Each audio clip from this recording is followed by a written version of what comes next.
दिनैनिफ्राय 38 बोसोरनि सिगां बड'लेण्ड सोमावसारनायनि मुङाव बर' हारिनि थामोनथा आरो गेरेमसा हारि बर'खौ महर होनायनि मुङाव बर'नि सोमावसारनायाव मुंख्लं जानाय दिनैनि जा सान बे सानखौ लोब्बा लाखिनानै बा बेखौ मान होनायजों लोब्बा लाखिनानै दिनै जोंनि बिटिआर सरकारा मानव गेदेर श्री प्रमद बर' बिथांनि दैदेननायाव बा UPPL सरकारा आबसुनि 333 सा आरो XBLT जोंनि मावथि लोगो बिथांमोननि 91 सा मुंख्लंफोरखौ मान बावनायजों लोगोसे जों बिथांमोननो दिनै बिथांमोननि जा मोननो गोनां एक्स ग्रेसिया बेखौ जोङो जोंनि सरकारनिफ्राय होनाय जादों, जायखौ दिनैसिम आबसुजों लोगोसे जोंनि XBLT बिथांमोननि जोङो जुदि 2003 मायथाइनि एकर्डनि समनिफ्राय बिटिआर एकर्डनि समनिफ्राय नायोब्ला दिनैनि जोंनि जा 22 बोसोर जालांबाय XBLT बिथांमोना एक्स ग्रेसियाखौ मोननो हायाखैमोन, मोनजोबनो हायाखैमोन। बेखौ दिनै जोंनि सरकारा होनानै फोजोबनो हाबाय।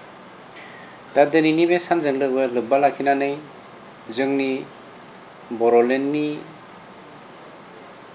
पर्बतजरा हालामनि जा मोनसे टार्मेल पावार प्लान्टनि सायाव जा दावराव दावसि जानानै दङ, बेखौ लानानै आं सरकारनि जानानै फंनैसो बाथ्रा बुंथिनो नागिरदों। गोबां मानसिया षड़यन्त्र खालामनानै दिनै बै हालामनि जोंनि बर' फिसाफोरखौ नंखाय लामाजों थुनज्लायनानै सैथोनिफ्राय एरखेहोनो नागिरदों। बे दुखुनांथाव बाथ्रा। मोनसे बाथ्राखौ जोङो स्पष्ट बुंनो नागिरदों, गासिबो जेंना जा जेंनाखौ सुफुंनो थाखाय जों बयबो मानसियानो लुबैयो। जोंनि सरकारा दिनै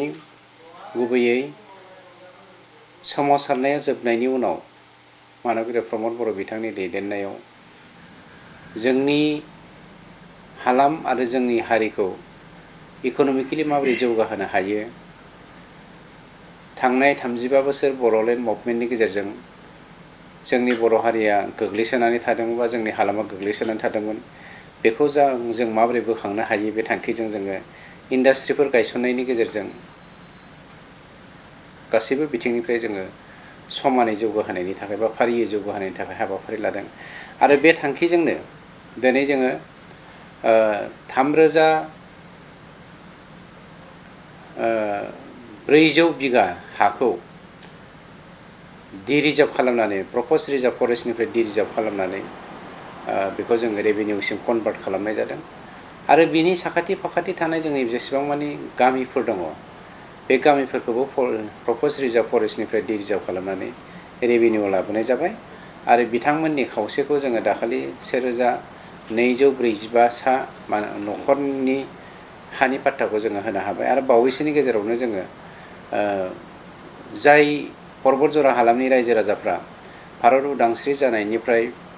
78 बोसोर बारलांबाबो हानि पाट्टाखौ मोननो हायाखैमोन, जोंनि सरकारा मानव गेदेर श्री प्रमद बर' बिथांनि दैदेननायाव बावैसोनो जोङो प्राय 10 दिननि गेजेरावनो जोङो 1500 बा 1500 न'खरनो जोङो हानि पाट्टा होनो थांगासिनो दङ। दा बेनिखायनो मोनसे बाथ्राखौ जोङो बुंनो नागिरदों जे जोंनि जा इक'नमि सिस्टेम बेखौ जोङो जौगाहोनायनि थांखिजों जाय इन्डास्ट्रि जों गायसननो नागिरदों, बेवहाय जोंनि सरकारा मोनसे बाथ्राखौ स्पष्ट जे जोङो बर' हारिनि, बर' हालामनि आरो जोंनि इयुन जोलैनि खहा जानाय, गदसेबो माइरंनि समान खहा जानाय जोंनि सरकारा मालाबाबो मावा। जिखुनु समस्याखौनो समाधान खालामनानै जोङो गोजौआव लांनायनि थाखाय जोङो जेब्लायबो बर' हारिनि सायाव सोनारनानै थायो आरो बर' हारिनि जानानै जों मावबाय थायो। बेनिखायनो जाय बिथांमोना मिसगाइडेड जानानै, षड़यन्त्र मिसगाइडेड जानानै बाग्लिजरा पार्ट 2 एन्ड पार्ट 1 नि रायजो राजा बिथांमोनखौ जों गुरै खावलायदों, दाबो सम दङ, फै जों सरकारजों सावरायफैदो। सावरायनायनि गेजेरजों जोङो बिथांमोना मा समस्या नुदों बे समस्याफोरखौ जोङो समाधान खालामनो हायो बेखौ जोङो जेब्लायबो नोजोर होगोन आरो दिनैसिम जोंनि नोजोरावथ' जोङो रावनिबो खहा खालामनो थाङाखै गतिके माबाफोर बिथांमोननि नोजोराव खहा जानाय नोजोर दंबावोब्ला जोंनो आसि थुनानै खोन्थाफै जों बेखौ सावरायनायनि गेजेरजों फोसाबनो थाखाय थिरांथा लादों आरो बे मेसेजखौ नोंथांमोननि मिडियानि गेजेरजों दिनै जोंनि सरकारनि जानानै आं बिटिआर बासि साफ्रोमबो बर' फिसा आरो बिटिआरआव थानाय 35 लाख भारतीय नागरिक जायफ्रा दिनै 22टा जाति जनगोष्ठीया रायजो जानानै दं बे बिथांमोननो हरनाय जाबाय। नाथाय जों मोनसे खोथाखौ नुदों दिनैहाय जोंथ' मल्ल बरुवा जों लोगोसे हाग्रामा महिलारि मोनसे रिजर्टआव सिगां बे पावार प्रजेक्टनि सोमोन्दै रायजोफोरनि खालामनाय दं बेखौ सोलायदों होनना बुङो बेराफारसे कंग्रेस दोलोनि गजन मुसाहारि बिथाङा थांनानै खबर लाहैयो नाथाय बेनि गेजेराव राजनितिक थानो हागौ नामा सार? जयन्त मल्ल बिथां आरो मिनिस्टार जयन्त मल्ल बिथां आरो हाग्रामा महिलारि बिपिएफनि आफादगिरि बिथांमोन सानैया मा रायलायदों बेखौ जोङो मिन्थिया बेवहाय राजखान्थिनि सावरायदों ना माबा मोनसे गावसोरनि बेक्तिगत जेंनानि सावरायदों ना खोनानो मोन्दों बिथाङा माने मोनसे जायगायाव थांदोंमोन फैनानै रिजर्टआव हाबनानै साहा खापसे लोंलांनि होननानै हाबनाय जादों होननानै बुंदों बिनि सायाव जों जेबो मिथिया बुंनांगौ गोनांथि दं होननानैबो आं सानाखै मानोना बेवहाय राजखान्थि माबा मोनसे दं गैया बे गावसोरनि बेक्तिगत खोन्था खिन्थु मोनसे बाथ्राया सैथो जे बै बाग्लिजरा पार्ट 1 पार्ट 2 जाय बिथांमोननि मोजांनि थाखाय जोंनि सरकारा मावगासिनो दङ बेखौ षड़यन्त्र खालामनानै सोरबाया नंखाय लामाजों दैदेननो नागिरदों बा दैदेनगासिनो दङ बे खोन्थाया रोखा। बेनिफिटखौ रायजो राजाफोरा दिनैसिमबो मिथिनो मोनाखै हयथ' बेनिफिटआ माबायदि जागोन बेखौ माबायदि बुंनो माखासे मानसिफ्रा बुंनो नागिरदों जे लकेल मानसिया बेवहाय जेबो मुलाम्फा जाया होननानै आं मोनसे बाथ्राखौ स्पष्ट बुंनि हाग्रामा महिलारिनि दिनाव 31 अक्ट'बर 2014 मायथाइयाव जोंनि नैबे बिमा दैनि दालांनि खाथियाव 2912 बिगा 3 लेसा हाखौ रामदेबनो एलटमेन्ट होनानै दिनैसिमबो बे एलटमेन्ट होनायनिफ्राय जोंनि बिटिसिनि मुलाम्फानि थाखाय खामानि मावनायखौ जों नुवाखै मा जुक्तिजों बिथांनो एलटमेन्ट होनाय आरो मा जुक्तिजों जोंनि तामुलपुरनि बगाजुलि हालामावहाय 1000 बिगा हाखौ रामदेबनो दान होनाय बेखौ जों मिथिया खिन्थु दिनै जोंनि जा अबजेक्टिभ बे अबजेक्टिभा गोग्लैसोनाय बर' हारिखौ इक'नमिकेलि जों बा रांखान्थि बिथिङाव जों माबोरै जौगाहोनो हागोन बे थांखिजोंनो दिनै परबतजरानि फाग्लिजरा मोननै गामिनि साखाथियाव जोङो रिजार्भ खालामनानै फरेस्ट लेन्डखौ जोङो रेभिनिउ लांनानै बे इन्डास्ट्रिखौ गायसननो नागिरदों बेवहाय लकेल हालामा माने हालामनि मानसिफ्रा बा जाय हालामाव बे खामानिखौ मावगोन इन्डास्ट्रिखौ बेनि मानसिफ्रा जथेस्थ रांखान्थि बिथिङाव लाबालाब दङ मानोना बेवहाय जि 5000 10000 मानसि इमप्लय जागोन डिप्लय जागोन बे गासैबो लकेल मानसिफ्रानो जागोन बे नन टेक्निकेल माबायाव बुंदों आं टेक्निकेलिथ' जोंनि बर'फ्रा गैयानो दङब्ला जोंनि थाखाय मोजां खबर आरो बिथांमोनखौबो इनभल्भ खालामनाया जोंनि दायित्व दङ आरो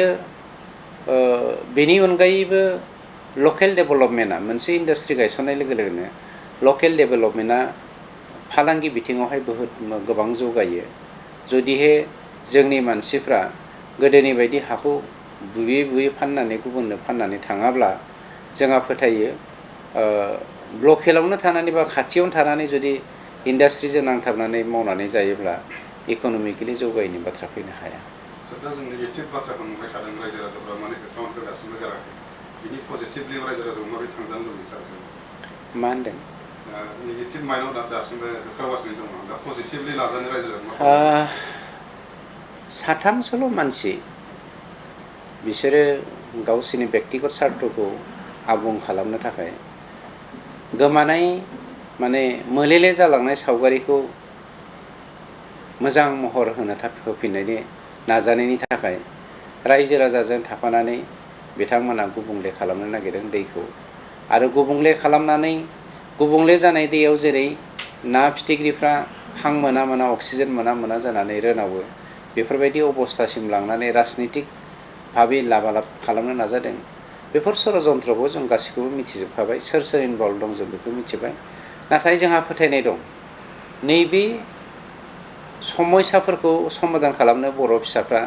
जेब्लायबो आवगायखायो आरो जोंहा फाग्लिजरानि रायजो राजाफोरनि सायाव फोथायनाय दं बिथांमोनाबो सावरायनायनि गेजेरजों समयसाखौ समाधान खालामगोन आरो नैबे 7 दिननिफ्राय 10 दिननि गेजेरावनो जोङो समयसाखौ एखेबारे 100% निर्मुल खालामनानै फोजोबस्रांनानै समयसाफोरखौ फोजोबस्रांनानै जोंनि जा थांखि बे थांखिसिम मोनहैनायनि थाखाय जों खामानि मावनो हागोन। बे प्रजेक्टखौ जुदि लानो हायाब्ला जोंनि ओनसोलाव माबायदि लस जानो हागौ? जथेस्थ' लस दङ। सोरबाया राजखान्थियारि लाबालाबनि थाखाय बायदिसिना बुंनो हागौ। दा नोंथाङानो नाय जोंना देरहासार बसुमतारी बिथांमोननि समाव 1623 न'खरनो हानि पाट्टा होदों किन्तु देरहासारा गावनो 13था साहा बागान बानायदों हाग्रा दानस्रांनानै जोंनि महिलारिया बर'नि मोनसे समनि गिदिर लिडारमोन बिथाङा हारिनि हानि जेंनाफोरखौ फोजोबनो नागारै फोजोबालासिनो गावनि न'खरनि जानाय मानसिफोरनि मुङाव 3000 बिगानिख्रुइबो बांसिन हायाव साहा बागान बानायनानै हाग्रा दानस्रांनानै बेबो हाग्राया एलाखेला हाग्रा नङा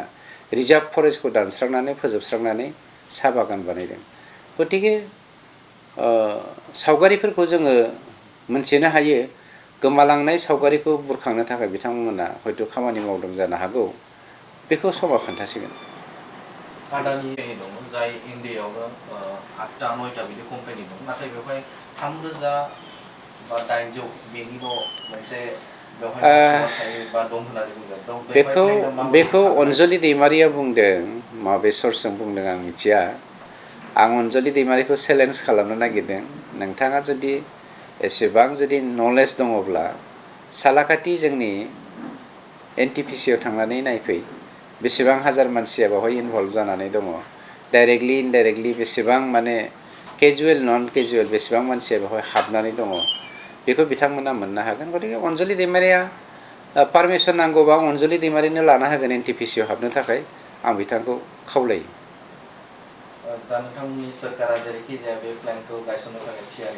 अलरेडि बे बेलायावहाय जोङो फाइनेल खालामबाय नाथाय मोनसे खोन्थाया सैथो बर' हारिनि माइरं गरसेनिबो खहा खालामनानै जों मालाबाबो खामानि मावा बेवहाय जुदि सोरबाहा जेंना दं होननानै आसि थुनानै दिन्थिनो हायोबा बे जेंनाखौ फोजोबनो थाखाय जोङो रायज्लायनो जेब्लायबो वेलकाम बानायो बा जोंनि दरजाया खुला आरो सरकारा जोङो फर्सलि सोरखौबा अन्याय भाबे खहा खालामनानै जोंनि सरकारा खामानि मावगोन बेखौ मालाबाबो दासान ओंखायनो नोंथांमोननि मिडियानि गेजेरजों दिनै जोंनि सरकारनि जा थांखि बे थांखिखौ दिनै बुंथिना होनाय जाबाय।